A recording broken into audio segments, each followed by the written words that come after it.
Yeah.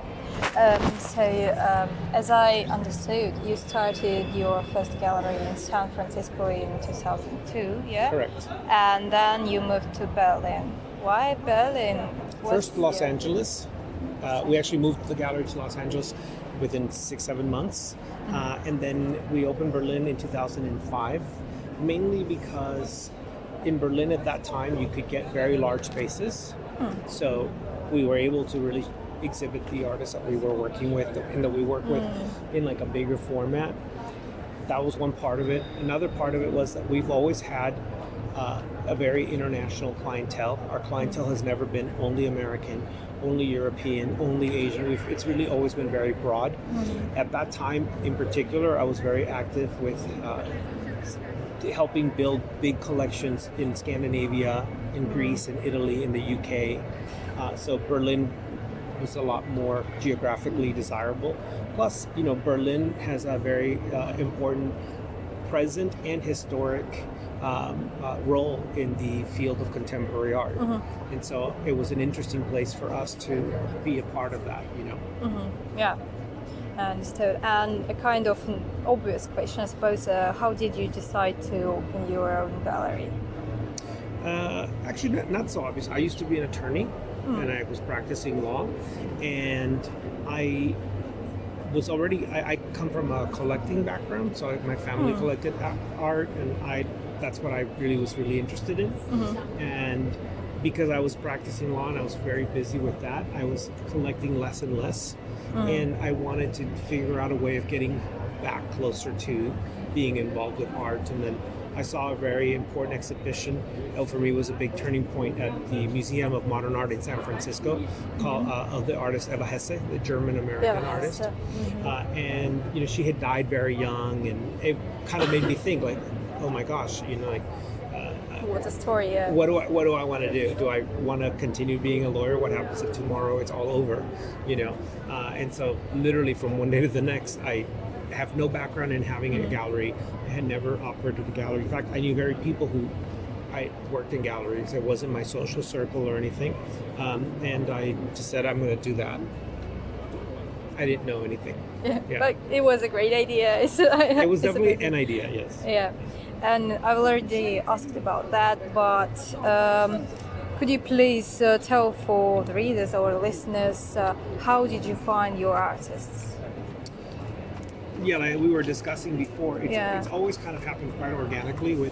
I meet one artist and that leads to another artist. And it's really also just been by me looking. The whole process of art is premised on looking and looking and looking and studying and understanding and looking to understand. That's what I've always done and what I always continue to do.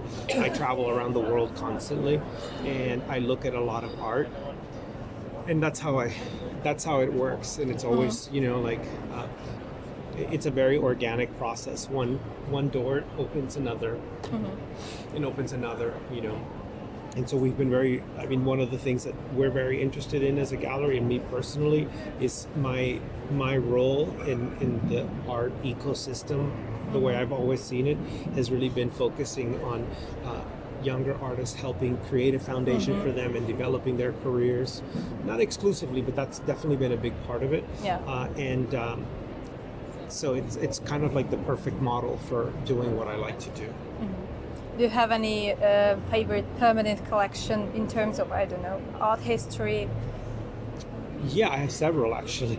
Yeah, that's great. Yeah, I mean, in Mexico City, the Museo Antropológico, the Anthropological Museum in Mexico for art of the Americas, is probably my favorite as an entire collection.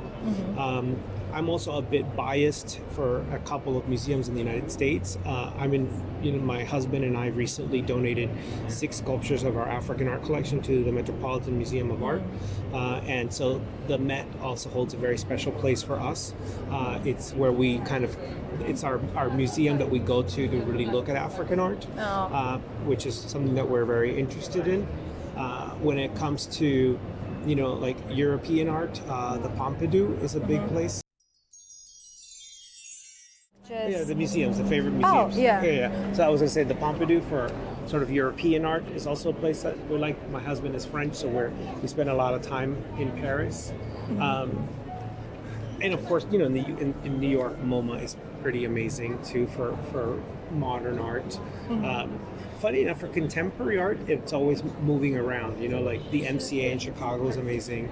Art Institute of Chicago is also amazing. Anyhow, there's a lot of them. Yeah. Yeah. And how many people do you work with? In the gallery. Yeah, staff. in a gallery, like stuff. We're somewhat, you know, so we have sort of two different operations. We have like the gallery itself, which is around 10 people. And then on top of that, we have sort of our storage, our art management, art handling, all that kind of stuff. And that's probably another 10, 12 people.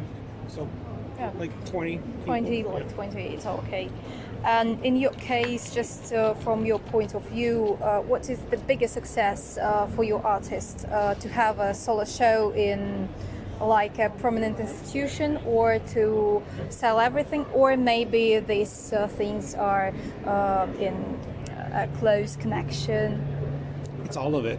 The thing with, you know, part of what makes working in this area is that, you know, strategy is very important.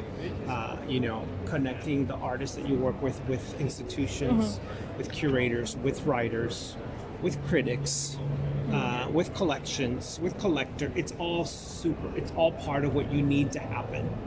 You know, without all of those things, it doesn't work. Yeah. And I understood that you have your own collection. Yeah. I also collect, yeah. And what do you collect? Well, I collect a lot from the gallery, you know. Oh. Yeah. I collect the artists that I work with quite a bit, but I collect other artists also. Yeah, contemporary and also classic African art. Yeah. For example. Okay. The artist I bought this week is an artist called Diamond Stingley. She's an American artist. Yeah, she's a young African American artist. She's somebody that I really like. I also collect an Austrian artist called Oliver Lyric. And I collect a British artist called Merlin Carpenter. Merlin Carpenter. Yeah. So those are three, for example, that I like. Yeah. And the question about your experience in Russia, how was it in the terms of your gallery, success, and in terms of do you like city? Moscow's amazing. It's an amazing city. It's I always forget how big it is, you know, and it's so. Also, I think for a lot of people don't realize how cultural and multi-ethnic Russia is. And when you're walking around Moscow, you really see that, you know, where you're like, wait, that person speaks Russian? Oh, that person's right. It's really, so it's such a, that adds a certain dynamism, you know, to the city. And just the geography of the city is quite spectacular. Also the architecture, the buildings, you know, the history, you know, Russia in a way is a lot like the United States. They're both very imperialistic countries, you know, that have like a big reach, have influenced, you know, culture, economics, politics, especially in the last 100 years. You know, these are kind of shaped the way the whole world looks. So it's very interesting, I think, to be here, and also just to kind of look at what modern, contemporary Moscow and Russia look and feel like. So I think that's quite cool.